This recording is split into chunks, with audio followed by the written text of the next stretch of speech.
when you are in the theater, say you go to the movies, and you go to see some great horror movie, awful thing. Well, why does one do it? You want a thrill. And the whole of the universe wants a thrill. That's what it's all about. Otherwise it would be boring. But when you go to the movie, you know in your heart of hearts that it's only a movie. And yet you contrive to some degree to forget this while you're there.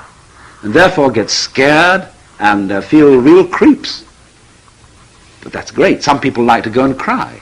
They go and see some tragedy and just love to weep because it's a catharsis. It gets all the salt out of you or something, I don't know.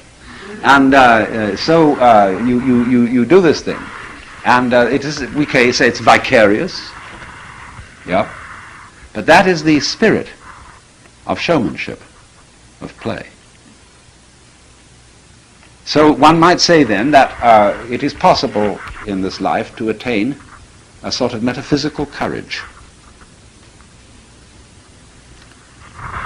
in which you really know deep within that the most harrowing experiences that physical existence can offer are a show. Now this is the what you might call ultimate nerve. And for example, when the samurai in Japan studied Zen, that's what they wanted to get from it. They wanted to get ultimate nerve so that absolutely nothing would faze them. So there is a poem which says, "Under the sword lifted high, there is hell making you tremble. But go ahead, and there is the land of bliss." Don't hesitate, see? Don't be blocked. Don't be phased, nonplussed by the illusion. Now you would say, well, that's all very well, but I can't bring myself to that. I start to shake and I can't stop it. It's not to do with my will. And no amount of gritting my teeth, clenching my muscles, exercising my willpower can get rid of the shakes when I am really scared. That's true. But you must remember that the secret to all this is not to be afraid of fear. When you can really allow yourself to be afraid, and you don't resist the experience of fear, you are truly beginning to master fear. But when you refuse to be afraid, you are resisting fear. And that simply sets up a vicious circle of being afraid of fear and being afraid of being afraid of fear and so on. And that's what we call worry. Worry is simply a chronic condition. And people who worry are going to worry no matter what happens. Because when one possible threat is exterminated, they will immediately discover another. Because worry is an infinitely skinned onion. And you can go on and on and on, because the moment you see, you reduce the size of the onion and you get your worry down to about this, suddenly your whole sense of distance and size changes. And because you're looking so intently at this little onion, it fills your whole field of vision and is once again a big onion. See? You start peeling that down. But as you get another little one about this size, then it enlarges itself in your judgment and your sense of values. And once more it's colossal. Now that's always going on. So if you are disposed to worry, there is always plenty to worry about. You make plenty of money and you have no troubles about that, then you start wondering if you're going to get a disease. And the doctor says, no, it's all right, nothing wrong with you. Then you wonder if you're going to get into an accident. And then you take precautions, and then you wonder if there's going to be a political revolution, etc. Whether your house is going to be robbed. There's always something.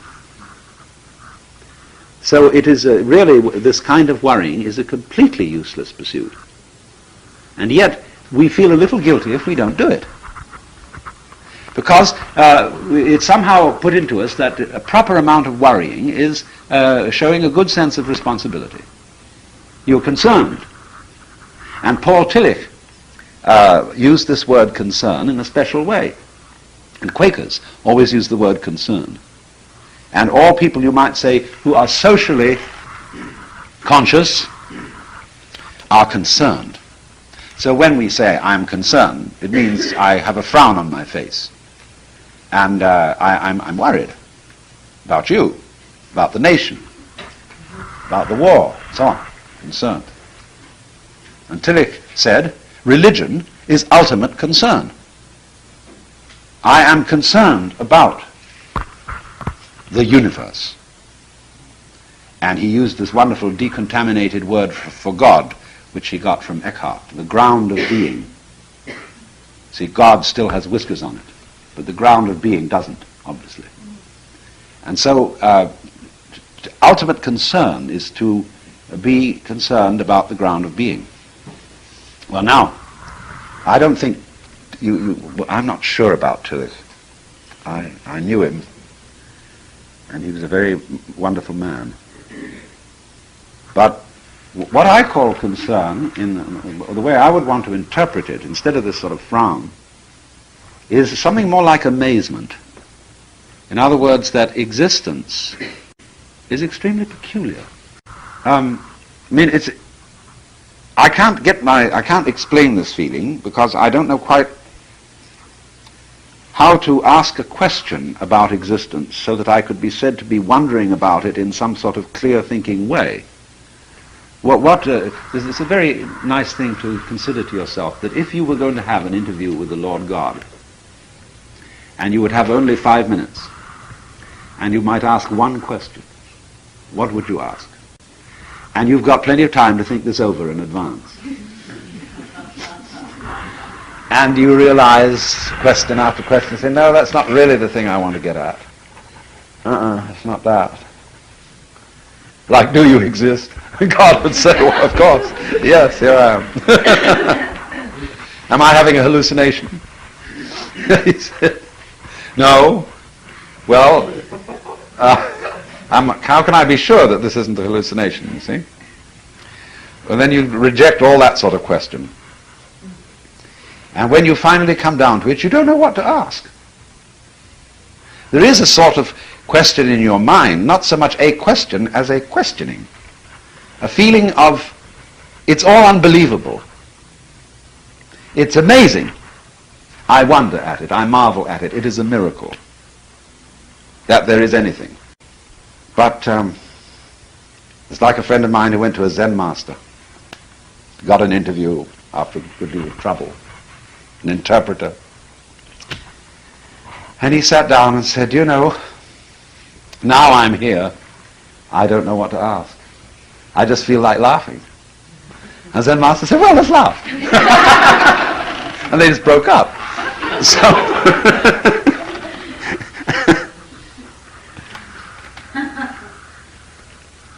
but that feeling, you see, of the marvelousness of being is what I call, or would want to mean by Tillich's phrase, ultimate concern. It's also love is involved in it. See, that's the part of the problem of an abstractionist culture such as ours. As I indicated, we are not materialists, we are abstractionists. A materialist is a lover, and therefore is somebody related to the present. Because you see, you can't love except in the present. When you have under your hands a piece of wood, and you say, my, hasn't that a gorgeous grain, you know, and you fondle it. If it moves, fondle it. And you run over this and think, hey, isn't that gorgeous, you see? Well, you're loving it. It may be that it's an apple in your hand, and you say, I love you so much I could eat you. And you eat it. And you relish it. That's loving in a special way. So concern and love And there are many forms of love. There's a whole spectrum of different kinds of love, which runs from the red of libido to the violet of divine charity.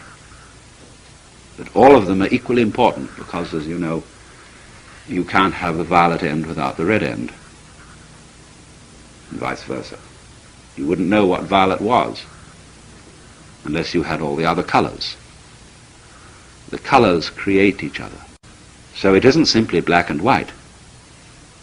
Between black and white is the spectrum. And just as black and white arise mutually, so you know red in relation to yellow, in relation to green, in relation to blue, and so on. But they all come out of black and white. That's the secret. I think Mr. Land, who invented a camera, made a rather spectacular demonstration of this. So, if then you try to obliterate fear, the fear that black may win, you're working in the wrong way. To attack a fear is to strengthen it. Because immediately you feel guilty if you don't succeed, or you feel inadequate. But fear is something that arises naturally and spontaneously under certain circumstances, just as you will feel warm if you get near a fire. And you can't go up to a fire without some sort of self-hypnosis and then say, well, I refuse to be warm. There's something a bit weird about that. Besides, you often want to feel warm when you get near a fire. No, on the contrary, it is very natural to be afraid. And so if you don't try to knock it down, you don't try to make yourself over into some sort of preconceived idea of what you ought to be, then you're on the track.